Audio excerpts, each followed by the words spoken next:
Hello guys, what is up? Welcome to part 1 of Shell script. So I just created a hello world.shell using Nano. You can use whatever code editor you want. I'm just using Nano.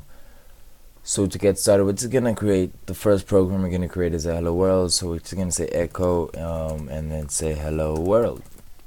That's basically it. You're gonna use Control O to save it. But now if you try to run your program, it's gonna tell you some privacy or like some privilege bullshit.